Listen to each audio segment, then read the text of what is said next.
download data. Jadi citra yang akan kita gunakan nanti citra Sentinel ya. Apakah kemarin ada yang mengalami kesulitan untuk mendownload data citra Sentinel? Tidak ada? Nah, kalau tidak ada berarti ya nanti sudah langsung bisa dikerjakan ya. Jadi setelah kita mendownload citranya, itu kan dalam bentuk zip ya. Dalam bentuk zip, nanti zipnya itu diekstrak ya dengan WinRAR atau WinZip gitu kan, sehingga terbuka, tidak dikompres lagi. Nah, setelah dibuka atau tidak dikompres lagi atau diekstrak, maka nanti tampilkan datanya. Ya, tampilkan datanya itu di, nah misalkan saya ini untuk di area Balikpapan nanti Sentinel itu kan ada kodenya ya. Ada kodenya adalah coba dicatat ya, T50MMD. Yaitu kode lembarnya ya. T50MMD. Ya. Nah, itu kode lembarnya. Nah, misalkan saya sudah mendownload dan mengekstrak, kemudian ini saya buka di filenya, kemudian di folder granul, kemudian di L1C T50MMD, kemudian di IMG data. Nah, di sini berisi daftar band-nya ya, daftar band-nya. Ada B01, 02, 03 sampai B12, BBA dan TCL gitu ya. Nah, jadi di sini kita hanya akan menggunakan band 2, 3, dan 4. Kenapa band 2, 3, dan 4? Karena band itulah yang resolusinya tinggi, ya, yang paling tinggi yaitu 10 meter. Kalau yang lainnya itu ada yang 20 meter gitu ya, ada yang 60 meter kayaknya. Nah, jadi kita gunakan nanti band 2, 3, 4. Itu ada dua alasan kita menggunakan itu. Yang pertama yang resolusinya paling tinggi yaitu 10 meter. Yang kedua, band 2, 3, dan 4 itu adalah band true color ya. Band true color. Itu band 2 itu adalah band biru, band 3 itu adalah band hijau, band 4 itu adalah band merah. Jadi untuk menghasilkan citra yang berwarna, maka yang kita gunakan adalah band biru, hijau, dan merah ya. Jadi kita tampilkan band berapa nih? Tadi 2, 3, dan 4. Ya. Nah, ini saya sudah menampilkan 3 band. Jadi kalau kita menampilkan masing-masing band itu kan hitam putih ya. Hitam putih. Nah, kemudian supaya berwarna, maka kita lakukan komposit ya. Untuk melakukan komposit itu diperintah di toolbox ya. Nah, di toolbox itu nanti ada file petunjuk praktikum ya yang akan saya share ke kalian. Di toolbox, kemudian data management tools, kemudian raster processing, nah kemudian composite band ya. Nah, composite band. Kalau yang jendela composite band ini kelihatan nggak? Kelihatan, Pak. Kelihatan ya? Ya pikir apa jendelanya beda. Oke, kelihatan ya.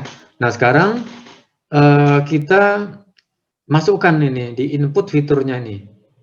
Nah, kalau kita manggilnya pertama band 2, kemudian berikutnya band 3 dan band 4, jadi ini kan bisa ditarik aja ya. Nah, ini kan band 2, coba saya urutkan dulu, band 3, baru band 4. Nah, kalau kita menampilkan inputnya itu 2, 3, 4 seperti ini, ya, nanti di ArcGIS itu akan dirubah, ya, akan dirubah. B2 itu menjadi B1, ya. B3 itu menjadi B2, kemudian B4 itu menjadi B3, gitu. Di ArcGIS nanti seperti itu. Nah, kemudian pewarnaan di ArcGIS itu kan RGB, ya. Red, green, blue. Artinya apa? Nanti kalau urutannya seperti ini, yang pertama yang kita tampilkan itu adalah band 2, maka band 2 itu kan sebenarnya band biru. Band biru itu nanti akan diberi warna merah. Sementara band ketiga yang di ArcGIS nanti menjadi B2 itu akan diberi warna hijau. Green, ya, red, green, blue. Kemudian yang ketiga yaitu band 4 yang di ArcGIS nanti dirubah menjadi B3 itu akan diberi warna biru, blue, ya, red, green, blue. Akibatnya apa? Komposit yang kita hasilkan nanti secara defaultnya pada saat kita add data itu false color atau bukan warna sebenarnya. Nah, jadi kalau kita ingin supaya nanti begitu kita tampilkan data sudah langsung berupa true color, nah susunannya ini kita rubah. Jadi ini bisa kita atur lagi, ya. Jadi B2 ini ditaruh di bawah, ini ya, di sini kan di sebelah kanan tuh kan ada panah ke bawah ke atas, ya. Nah, kemudian band 4 itu ditaruh di atas. Nah, sehingga susunannya ini adalah 4, 3, 2. Itu ya. Nah, jadi band-nya susunannya adalah 4, 3, 2. Band 4 ini kan band biru. Nanti akan dikasih warna biru. Red, green, blue, ya. Pewarnaannya kan red, green, blue. Jadi yang dikasih warna merah adalah band merah, yaitu band 4. Kemudian yang dikasih warna hijau adalah band hijau, yaitu band 3. Yang dikasih warna biru ya band biru, yaitu band 2. Begitu. Jadi kalau susunannya 4, 3, 2, maka nanti kita akan menghasilkan true color. Ya, ingat itu ya. Nah, kemudian berikutnya di output raster, itu diklik ada tanda buku itu, kemudian letakkan di folder atau di tempat yang sama. Ya. Nah, jadi saya naruhnya itu di F, Citra Satelit, Sentinel, ini ya, L1C 50 mmD ini. Jadi letakkan di tempat yang sama. Ya. Kemudian granul, IMG, nah, kemudian klik band 4, ya, klik band 4, nah, kemudian di situ ada B04.JP2, nah, itu hapus. Nah, sekarang B04 ditambahi dengan angka 32 titik TIFF, gitu ya. Nah, jadi tadi saya mengklik itu supaya muncul tulisan itu, ya, tulisan nama filenya itu. Nah, jadi nanti outputnya adalah menjadi T50mmD 2019 sekian-sekian, kemudian B0432.TIFF gitu. Jadi outputnya itu harus dikasih extension titik TIFF. Ya. Nah, jadi nama file itu akan ada artinya, ya. Nah, B432 itu artinya susunannya adalah yang pertama itu band 4, yang kedua band hijau, yang ketiga band merah, gitu ya. Kemudian save, kemudian klik OK, ya. Ini akan diproses. Ini.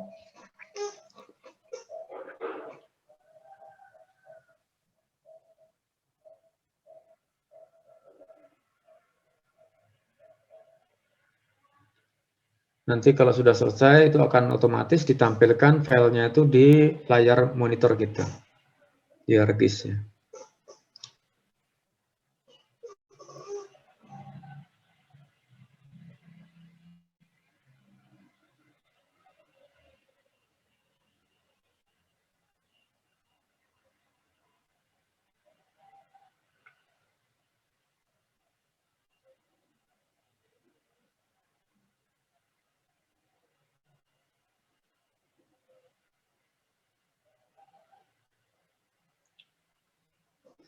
Ya, jadi nanti untuk citra yang kalian download itu saya bebaskan aja, tidak mesti sama. Jadi mau tahun 2019 boleh, silakan. Tahun 2020 silakan. Tahun 2021 silakan, ya. Jadi nanti setelah kalian membuat peta tutupan lahannya, kalian bikin layout ya. Bikin layout peta tutupan lahan KPHL Balikpapan tahun 2021 misalnya begitu ya. Nah, kalau yang saya contohkan ini itu adalah data tahun 2019. Nah, di tahun 2019 ini bersih tanpa ada awan. Ya. Kalau ternyata nanti citra yang kalian download ada awan, nanti kan bisa mendownload citra yang lain gitu loh ya, citra lain yang jaraknya tidak jauh. Jadi kalau di lembar yang satunya ada awan, ya tutup diganti dengan menampilkan lembar satunya lagi yang tidak ada awannya begitu ya. Nah, jadi sekarang kita sudah menghasilkan citra yang berwarna. Kelihatan ya? Kalau kalian pakai HP mungkin nggak terlalu kelihatan. Nah, jadi sekarang kita sudah punya citra yang berwarna. Nah, kemudian setelah kita menghasilkan citra yang berwarna, kemudian tampilkan ini batas KPH L Balikpapan ini. Ya, jadi ini tutupannya tidak terlalu banyak supaya kalian nanti tidak terlalu lama juga mengerjakannya. Nah, kemudian nanti file yang saya kasih itu nanti diekspor ya. Diekspor menjadi peta tutupan lahan KPHL Balikpapan misalkan gitu ya. Atau tidak diekspor juga nggak apa-apa. Jadi langsung begitu ditampilkan begini, kemudian sebelum dilakukan digitasi, yang pertama kita bisa laksanakan kegiatan penajaman ya, supaya objek-objek lebih kelihatan. Nah, dilakukan penajaman dengan cara diatur di simbologinya dan di display ya, ada 2 tab seperti yang dulu sudah pernah saya jelaskan di kuliah ya. Kalau di tab simbologi, di sini kita bisa pilih stretching-nya ya. Stretching-nya itu bisa standar deviasi. Nah, seperti ini. Kalau standar deviasi ini kelihatan lebih putih, ada kayak aneh gitu. Tapi N-nya ini bisa dirubah-rubah. Kalau ada N1 coba. Nah, dia lebih cerah. Kalau N-nya 2, dia agak lebih gelap. Tapi kurang kontras ya. Nah, kemudian ada histogram equalize. Nah, kalau seperti ini jelas sekali ini. Kalau pakai histogram equalize ya, equalize. Kemudian ada lagi pilihan minimum maksimum. Nah, kalau minimum maksimum itu gelap ya. Kemudian ada persen clip. Tadi defaultnya persen clip. Kemudian ada Esri. Nah, jadi yang paling bagus sepertinya adalah histogram equalize ya. Kalau untuk yang ini. Nah, jadi ini kelihatan terang sekali. Nah, kemudian setelah dilakukan penajaman, berikutnya kita lakukan delineasi ya. Kita delineasi tutupan yang berbeda. Nah, untuk membuat peta tutupan lahan, kita itu harus menentukan dulu skala pemetaan namanya ya. Skala pemetaan. Nah, skala pemetaan itu akan tergantung juga dengan datanya sebenarnya. Tergantung dengan data. Nah, jadi kita mau membuat peta dengan skala berapa? Kalau kita membuat peta dengan skala 1:100.000 misalkan ya. Data yang tepat itu apa? Ya, jadi kita membuat peta itu nggak sembarangan ya, ada aturan mainnya. Ada kaidahnya ya. Kita membuat peta dengan skala 1:50.000, 100.000 contohnya tadi ya. Sekarang datanya digunakan apa? Apakah Landsat, apakah Sentinel, apakah Spot, apakah QuickBird, apakah Pleiades ya, Pleiades? Mana yang tepat? Bagaimana cara menghubungkannya? Gitu loh. Nah, saya sebenarnya sudah ada tuh di materi perkuliahan. Di materi ada itu ya, ada sudah slide-nya juga ada. Nah, jadi kalau kita ingin membuat peta dengan skala 1:100.000, maka sumber datanya adalah citra yang resolusinya, ada yang masih ingat nggak? Berapa? Kalau kita ingin membuat peta dengan skala 1:100.000, citranya adalah yang resolusi spasialnya, gimana cara menghubungkannya?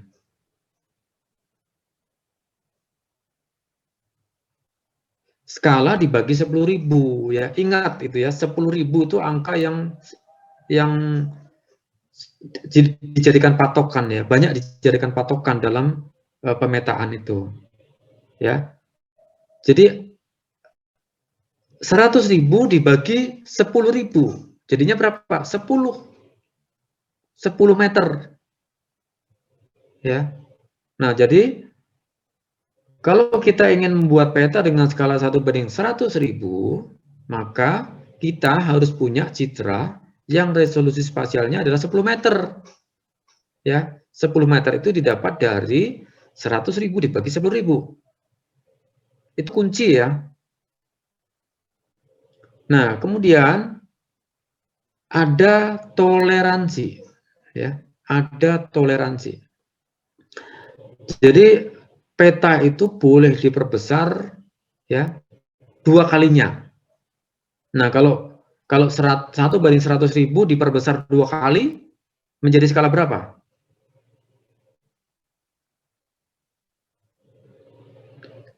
Skalanya diperbesar 2 kali. 1:100.000 diperbesar 2 kali. Sehingga menjadi skala berapa? Artinya begini, citra yang tadi resolusinya 10 meter, itu kan idealnya digunakan untuk membuat peta 1:100.000. Ya kan? Nah, ada toleransi ya, ada toleransi bahwa skala atau resolusi 10 meter itu boleh digunakan untuk membuat peta yang diperbesar 2 kali dari 100.000 tadi gitu loh. Jadi skalanya berapa kalau diperbesar 2 kali? Banding 200.000. Skala 100.000 dengan 200.000 itu besar mana sih? Oh, 1:50.000. Enggak, saya tanya dulu. 1:100.000 dengan 1:200.000 besar mana? 1:100.000. Ya, jadi jangan lihat angkanya 200 dan 100. Tapi 1 dibagi kan. 1 dibagi 100 dengan 1 dibagi 200 kan lebih besar 1 dibagi 100 kan gitu ya. Nah, jadi kalau diperbesar ya 100.000 diperbesar 2 kalinya, itu artinya angka pembandingnya itu lebih kecil gitu kan. Jadi berapa? 1:50.000. 1:50.000. Ya, betul ya. Nah, jadi kalau diperbesar itu justru dibagi tadi ya. Jadi 100.000 diperbesar menjadi 2 kalinya, ya 100.000 dibagi 2. Ya, diperbesar 2 kalinya itu 100.000 dibagi 2 menjadi 50.000 gitu ya. Nah, artinya apa? Citra Sentinel ini yang resolusi spasialnya 10 meter, idealnya adalah digunakan untuk membuat peta 1:100.000, tapi boleh diperbesar menjadi skala 50.000 ya. Jadi citra Sentinel ini masih boleh digunakan untuk membuat peta 1:50.000. Gitu ya. Nah, jadi kalian nanti akan saya tugaskan untuk membuat peta tutupan lahan dengan skala 1:50.000. Jadi kita sudah punya acuan ya, sudah punya acuan. Nah, itu nanti akan saya bagikan lagi. Kalian sebenarnya sudah saya bagikan itu. Tapi nanti saya bagikan lagi kelas-kelasnya. Nah, saya share lagi ya.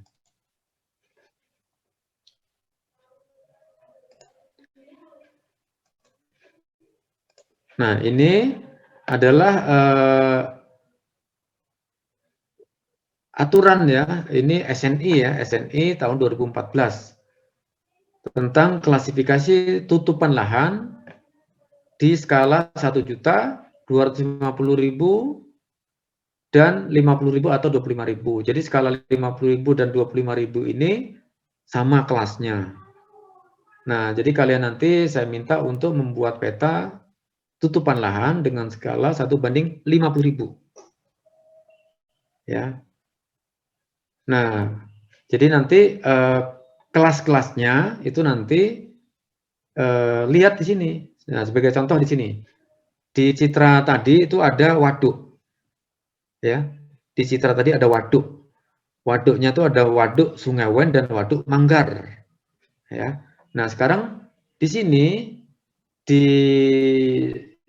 kalau di skala 1:250.000, maka kelasnya itu waduk dan danau buatan begitu. Itu satu kelas. Nah, kemudian kalau di 1:50.000 itu ada 5 kelas, ya. Jadi ada waduk pengendali banjir, waduk irigasi, waduk multiguna, danau wisata air, danau lainnya. Itu kelasnya. Nah, sekarang kalian harus mengamati. Di situ ada dua waduk, ya. Ada waduk Sungai Wen dan waduk Manggar, ya. Nah, waduk tersebut digunakan untuk apa? Apakah dia sebagai pengendali banjir? Apakah dia untuk irigasi atau wisata atau lainnya, gitu ya? Nah, kalau waduknya itu digunakan untuk beberapa fungsi, berarti waduk multiguna, gitu ya. Kelasnya nanti. Kemudian juga nanti di daerah di Waduk Manggar itu, di sekitar hutan lindung Manggar itu nanti ada tambak juga ya. Tambak itu ada tambak ikan atau udang, ada tambak garam, ada tambak polikultur. Nah, kalau tambak polikultur itu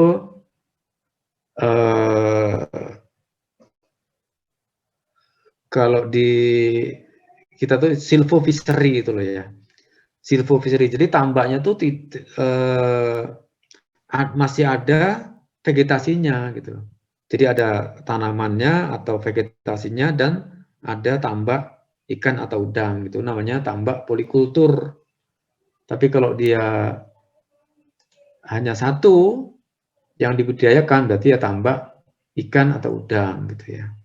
Nah, kalau di tempat kita ini di Kaltim ini nggak ada tambak garam. Kalau di Jawa nih banyak nih. Sekitar Surabaya, Madura itu banyak tambak garam ya. Nah, jadi nanti saya kirim lagi ini apa namanya kelasnya ini. Nah, kemudian bagaimana teknik untuk delineasinya ya. Nah, kita tadi mau membuat peta dengan skala 1:50.000. Jadi dalam kegiatan interpretasi itu ada dua skala ya. Yang pertama itu adalah skala pemetaan, yaitu tadi 50.000, dan skala digitasi, ya, skala tampilan pada saat kita mendigitasi. Nah, jadi bagaimana menentukan atau mengatur ya skala tampilan dan skala pemetaan? Skala pemetaan atau skala output kita adalah 50.000. Nah, skala tampilan pada saat digitasi itu standarnya atau pengaturannya adalah 1/5 dari skala pemetaan. Jadi kalau 50.000 ya, 50.000 1/5 dari 50.000 berapa? 1/5 dari 10.000? 10.000, Pak. Berapa? 10.000. 10.000 ya. Jadi di sini nanti di ArcGIS ini kita tentukan skala tampilannya adalah 10.000. Nah, seperti ini. Nah, ini ya. Ini sudah saya atur nih menjadi 10.000. Begitu ya. Jadi skala outputnya itu adalah 50.000, tapi skala tampilan pada saat kita mendigitasi itu skalanya adalah 1/5-nya. Ya, 1/5, 1/4 boleh. Ya. 1/5-nya. Kalau 1/5-nya berarti 10.000. Kalau 1/4-nya berarti 12.500 kan gitu ya. Nah, jadi nanti kalian samakan aja ya di angka 10.000 skala tampilannya. Nah, kemudian setelah skala tampilan diatur 10.000, berikutnya kita lakukan delineasi. Klik editor, start editing, ya. Nah, kemudian diklik ya, diselect objek yang mau didelineasi. Nah, kemudian baru gunakan perintah namanya cut polygon tool ya. Kalau Yosua sudah biasa ya digitasi ya. Jadi nanti untuk teman-teman yang lain kalau ada kesulitan atau apa boleh ya bertanya kepada Yosua. Saya lihat Yosua itu sudah biasa ya, sudah belajar GIS.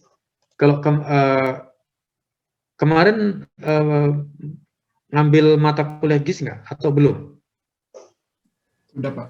Sudah ya. Nah, kalau sudah itu akan lebih mudah. Tapi kalau nanti untuk teman-teman yang lain ada kesulitan-kesulitan, boleh nanti bertanya kepada Yosua ya tentang teknis digitasinya ini. Nah, jadi editor start editing, kemudian select, kemudian baru didelineasi. Jadi kegiatannya itu intinya begini, prosesnya itu adalah yang penting objeknya berbeda, delineasi. Kemudian bisa juga sih dengan cara mengamati dulu. Nah, jadi kita harus membuat kunci interpretasinya dulu gitu ya. Nah, jadi kita buat kuncinya. Kita amati ada apa sih di citra kita ini. Ya, jadi boleh didelineasi dulu baru nanti diamati masing-masing poligon itu apa. Boleh seperti itu. Tapi bisa juga didahului dengan membuat kunci interpretasi. Nah, jadi seperti ini ya. Ini adalah tubuh air. Lebih tepatnya waduk. Nah, gitu ya, diklasifikasi 1/50.000. Dari mana kita bisa mengetahui itu waduk? Nah, ini ada damnya nih, ada bendungannya. Nah, itu berarti waduk. Tapi kalau dia tidak ada damnya atau penahannya ini, nah berarti ya waduk danau biasa gitu ya. Nah, jadi ini waduk ya. Kemudian berikutnya, kalau ada seperti ini, ada yang di bawah ini. Ini bervegetasi ya. Bervegetasi, tapi warnanya beda nih. Warnanya beda. Ini ada hijau tua, hijau muda. Kemudian ini bahkan warnanya itu agak-agak apa namanya nih? Coklat gitu ya. Nah, ini apa ini? Pasti beda. Gitu ya. Nah, kalau saya tahu karena memang saya sudah pernah ke sini. Nah, kalau seperti ini hutan tanaman ya. Ini hutan tanaman dan jenisnya adalah akasia. Diklasifikasi tutupan lahan skala 1/50.000 itu tanaman itu sudah spesifik jenisnya, per jenis. Nah, kalau seperti ini hutan tanaman, ini akasia ini. Gitu ya. Nah, jadi nanti ya semampu-mampunya kalian ya. Karena kalian memang tidak ke sana ya. Nah, kemudian di sini ya, di sebelah kanan ini ada tambak. Ya kan? Ada tambak. Nah, jadi kalian buat dulu kunci-kuncinya, kunci interpretasinya. Ada danau ya, ada waduk tadi ya, ada waduk. Waduknya itu sebenarnya lebih tepatnya itu kalau untuk pengendali banjir ya. Jadi di daerah Manggar ini kan ada banjir. Kemudian yang kedua itu sebenarnya ini digunakan untuk bahan baku air minum, ya. Nah, jadi karena fungsinya itu untuk pengendali banjir, ya, kemudian untuk irigasi sepertinya enggak ya. Untuk irigasi karena di bawahnya ini kan enggak ada sawah nih, enggak ada sawah, jadi bukan untuk irigasi. Kalau untuk irigasi itu biasanya ada kanal-kanal lagi untuk pendistribusian airnya. Kemudian di sini untuk bahan baku air minum, sehingga multiguna ya. Jadi gunanya tidak cuma satu, gitu kan. Nah di sini ada tambak. Nah kemudian untuk yang sungai ini apa kelasnya? Kita lihat di sini. Nah, jadi tubuh air itu buatan atau diusahakan. Kemudian ada lagi, kan yang pertama kelasnya itu adalah area tidak bervegetasi yang diusahakan atau dibudidayakan, ya. Kemudian ada area bervegetasi alami atau semi alami. Sebentar dulu ya. Untuk yang tidak bervegetasi,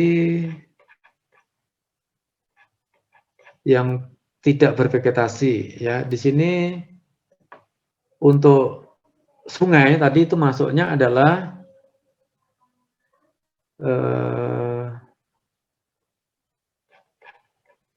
di atas ini ya. Jadi ada area tidak bervegetasi alami, ada area tidak bervegetasi diusahakan atau dibudidayakan. Nah, kalau sungai berarti itu adalah area tidak bervegetasi yang alami ya. Kalau sungai, di sini ada sungai ya, ada kelas sungai namanya. Ya. Sementara untuk danau itu ada yang alami ya, danau tenaga alami, kemudian ada juga yang kalau untuk di Manggar maupun di mana itu di Sungai Wen itu adalah tidak bervegetasi diusahakan. Artinya apa? Dimanfaatkan gitu loh danaunya itu. Sehingga kelasnya nanti itu masuk di waduk multiguna gitu ya. Jadi kalian nanti menentukan kelas-kelasnya itu ya harus betul-betul memperhatikan. Nah, kemudian di sini di kanan kiri tambak ini ada bervegetasi, kemudian warnanya agak gelap. Nah, ini ya. Kenapa dia warnanya agak gelap? Karena di situ masih ada unsur air. Nah, unsur air. Nah, jadi seperti ini kalau saya turunkan lagi ke bawah. Nah, saya turunkan lagi ke bawah. Nah, di sini, tapi ini di luar ya, di luar dari area yang kita mau digitasi. Ini adalah hutan mangrove, ya. Ingat materi saya tentang pantulan spektral, ya. Air itu kecenderungannya kan menyerap energi, sehingga yang dipantulkan sedikit. Nah, itulah kenapa di daerah yang bervegetasi dan berair, sementara untuk vegetasi di daerah yang kering, dia agak cerah. Nah, itu berarti main rona. Warnanya sama kan? Warnanya sama, yaitu hijau. Tetapi ronanya berbeda. Ya, ronanya hijau tua, hijau sedang, hijau muda. Gitu kan? Nah, seperti ini. Ini mangrove hijau tua, kemudian ada hutan atau belukar nih hijau sedang, sementara semak itu hijau muda. Itu. Nah, jadi rona itu menunjukkan objeknya berbeda juga ya. Kan ada kunci-kunci interpretasi itu ya, ada rona, ada warna gitu kan. Nanti ada tekstur lagi, ada situs, ada asosiasi. Nah, kalau asosiasi itu seperti ini, tambak. Tambak itu nggak mungkin di daerah bergunung. Ya, ini tambak ini. Ini tambak, kemudian ini adalah mangrove. Nah, ini asosiasi. Kalau ada mangrove, ada pola seperti ini, nanti akan ada lagi pola seperti ini, tapi itu bukan tambak, tapi sawah, gitu ya. Nah, kalau seperti itu namanya, jadi situs itu tempat letak ya. Letaknya tambak itu di daerah muara-muara sungai, dekat laut. Itu namanya situs. Kalau asosiasi itu adalah bahwa tambak itu letaknya itu di daerah berdekatan dengan mangrove. Itu namanya asosiasi. Ya, tambak dengan mangrove itu ada asosiasinya. Gitu ya. Nah, kemudian ada sebentar saya cari yang kotak-kotak juga. Ini kan kotak-kotak ya. Nah, ini kotak-kotak, tapi ini tambak. Sementara ada juga kotak-kotak yang lain, tapi bukan tambak. Sebentar saya carikan.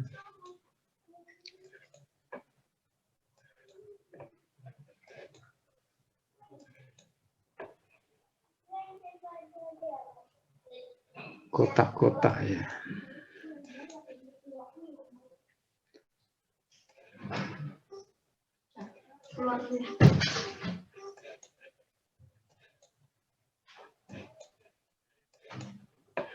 Nah, di sini. Nah, ini di daerah Penajam. Nah, ini kotak-kotak nih. Kotak-kotak. Ini sawah ya. Ini kotak-kotak juga nih polanya. Bentuknya kotak-kotak, tapi ini sawah. Sementara yang di sebelah kanannya, nah ini ya, ini sama-sama kotak-kotak nih. Sebelah kiri ini kotak-kotak, sebelah kanan ini kotak-kotak juga ya. Tapi yang sebelah kiri ini adalah sawah, yang sebelah ini tambak. Nah, kalau dilihat dari ukuran, jadi bentuknya boleh sama, kotak-kotak gitu kan, atau persegi panjang.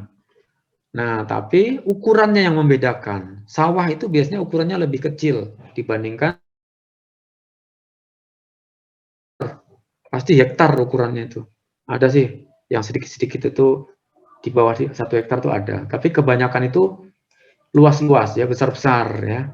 Nah, ini tambak. Nah, kalau yang di sebelah kiri ini, nah ini sawah ya. Nah, kemudian ada permukiman seperti ini. Ini permukiman ya. Ini transmigrasi. Ya, ini transmigrasi. Ada juga permukiman. Nah, seperti ini ya. Nah, ini permukiman juga nih. Tapi permukiman tidak teratur. Ini berarti permukiman biasa ya. Tapi kalau yang tadi itu permukiman teratur. Nah, ini daerah transmigrasi. Itu ya. Oke, kembali ke yang tadi. Nah, kemudian berikutnya. Nah, ini hutan ya. Ini hutan. Ini juga hutan ya. Ini hutan, ini hutan. Nah, ini adalah hutan primer. Nah, hutan primer itu ciri-cirinya apa? Ya, pohonnya masih besar-besar ya. Kemudian tidak ditemukan keberadaan jalan. Ya. Kemudian teksturnya kasar. Ya, teksturnya kasar. Nah, jadi di sini ada di sebelah kiri ini hutan primer, sebelah kanannya hutan sekunder. Ya. Yang sebelah kiri ini agak gelap ini hutan primer, sebelah kanannya sekunder. Nah, jadi hutan sekunder itu pernah dilakukan penebangan. Nah, ini kan sudah tidak ada pohonnya ini. Kan ini kan ada bulatan-bulatan gitu ya, ada bulatan-bulatan ini adalah pohon. Nah, ini nggak ada pohon besarnya nih. Nah, berarti pernah ditebang nih, kelihatan ya. Nah, sementara ini adalah hutan primer ya. Nah, kemudian nanti untuk hutan, kelasnya itu ada hutan primer, ada hutan sekunder ya. Kemudian primer sekunder itu nanti masih dibedakan lagi ya. Jadi untuk hutan itu dibedakan dulu sebenarnya. Dataran rendah atau dataran tinggi. Ya, untuk lahan kering maksud saya. Nah, hutan lahan rendah itu yang ketinggiannya 0 sampai 700. Kalau hutan lahan tinggi itu di atas 700. Kemudian hutan lahan rendah itu dibagi lagi menjadi primer sekunder. Untuk lahan kering ini ya. Jadi hutan itu ada mangrove ya, ada rawa, ada lahan kering. Ya. Mangrove sama rawa pasti di dataran rendah, ya kan? Tapi untuk lahan kering ini dibagi dua dulu, yaitu lahan rendah dan lahan tinggi, atau dataran rendah, dataran tinggi. Dataran rendah itu yang ketinggiannya 0 sampai 700. Dataran tinggi di atas 700 meter di atas permukaan laut. Nah, untuk yang di hutan lindung Sungai Wen ini bisa dipastikan semuanya adalah dataran rendah, ya. Saya pastikan itu dataran rendah, ya. Sehingga nanti kelasnya adalah hutan lahan rendah, ya. Nah, hutan lahan rendah itu nanti dibedakan lagi menjadi hutan lahan rendah primer kerapatan tinggi, primer kerapatan sedang, primer kerapatan rendah. Sekunder kerapatan tinggi, sekunder kerapatan sedang, sekunder kerapatan rendah, begitu. Nah, jadi hutannya nanti itu di sini ada 3 macam hutan ya. Sebentar. Ada 2 macam hutan, ya. Jadi di hutan lindung Sungai Wen ini nanti ada 2 macam hutan, yaitu hutan mangrove dan hutan lahan kering. Ya. Nah, hutan mangrove itu nanti dibedakan menjadi mana hutan mangrove. Nah, ini hutan mangrove itu dibedakan menjadi 1, 2, 3, 4, 5, 6. Ada 6 kelas. Yaitu primer, kerapatan tinggi, primer kerapatan sedang, primer kerapatan rendah, sekunder kerapatan tinggi, kerapatan sedang, kerapatan rendah. Ya, kalau ada ya. Kalau ada yang primer, tapi kalau tidak ada yang primer berarti ya sekunder semua. Nah, sekunder itu nanti ada 3 kelas gitu kan. Nah, sementara untuk yang hutan lahan kering itu bisa saya pastikan bahwa semuanya adalah lahan rendah atau dataran rendah. Nah, dataran rendah saya bisa informasikan bahwa di hutan lindung Sungai Wen itu ada primer, ada sekunder. Nah, berarti nanti hutan lahan kering itu ada 6 kelas, ya. Primer kerapatan tinggi, kerapatan sedang, kerapatan rendah. Sekunder kerapatan tinggi, kerapatan sedang, kerapatan rendah, begitu ya. Oke, jadi nanti setelah kita membuat kunci interpretasi, ya selanjutnya dilakukan delineasi ya. Delineasi dengan cara editor start editing, kemudian select poligonnya, kemudian baru didelineasi. Nah, pada saat kita melakukan delineasi, skala itu harus tetap ya. Skalanya kalau 10.000 10.000 terus ya, tetap. Baru kemudian kita delineasi ya. Nah, delineasi ini yang penting beda gitu ya. Nah, ini kan saya memisahkan dulu antara air dan daratan. Di sini kan ada kebun gitu ya, ada kebun. Nah, ini masih jadi satu, nggak apa-apa. Nanti dipisah lagi gitu. Nah, begini. Dan seterusnya nanti begini ya. Begini. Kemudian double klik. Nah, sehingga terpisah ini kan. Terpisah antara daratan dan air gitu kan. Kemudian daratan ini masih dipisah lagi. Ya, karena tutupannya masih ada yang beda kan. Nah, ini kebun kan. Nah, begitu ya. Nah, kemudian nanti setelah selesai kita mendelineasi, baru dikasih atribut. Masing-masing poligon itu apa tutupannya. Ya, buka atributnya, kemudian bikin fill baru, dikasih nama tutupan, gitu kan. Nah, kemudian baru nanti diisi tutupannya apa. Gitu ya. Kemudian ya nanti dihitung luasannya. Gitu ya. Oke, sampai di sini ada yang mau ditanyakan?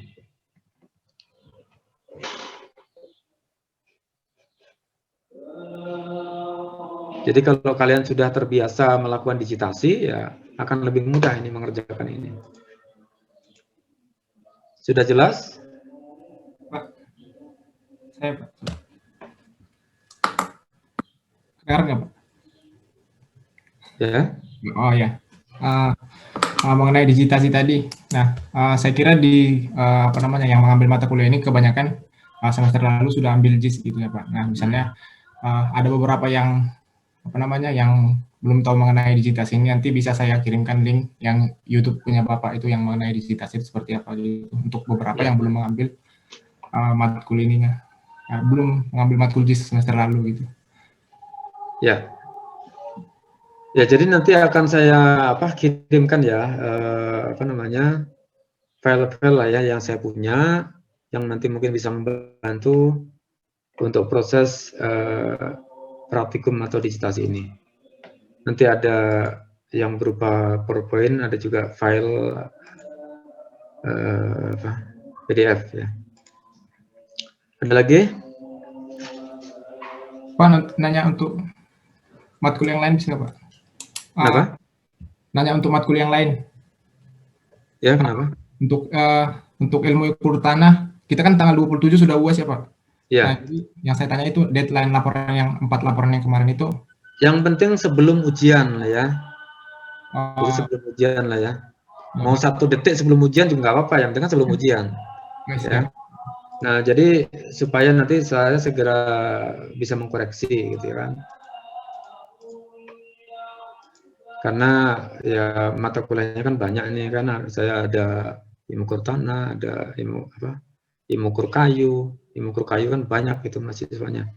Ada pengindahan jauh kan. Nah, jadi supaya lebih cepat, intinya sebelum deadline-nya ya, sebelum ujian ya. Semakin cepat semakin baik. Kalau memang sudah jelas dengan apa yang dikerjakan, ya nanti silakan dimulai ya. Jadi untuk citranya itu saya nggak masalah ya. Yang penting nanti di lokasi ini di lembar Balikpapan ya.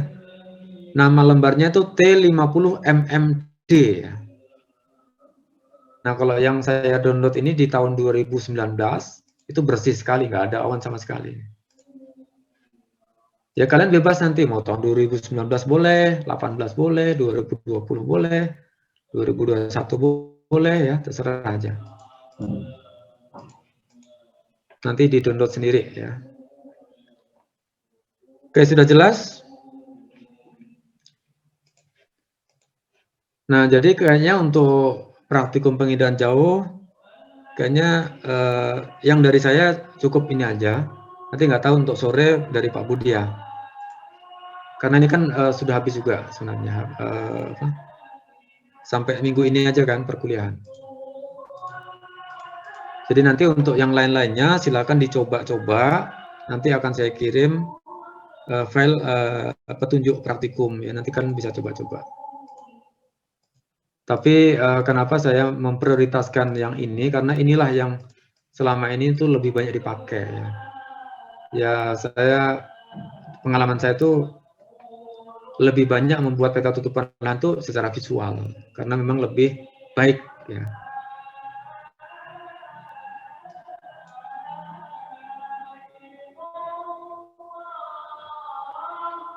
Oke, kalau tidak ada lagi kita akhiri. Nanti saya kirimkan ini file-filenya ya. Selamat siang, selamat mengerjakan. Sampai ketemu di ujian akhir nanti ya. Jadi kalau ada kesulitan-kesulitan nanti boleh ya bertanya di grup boleh, atau kalau belum lancar digitasi bisa juga nanya bersama Yosua ya.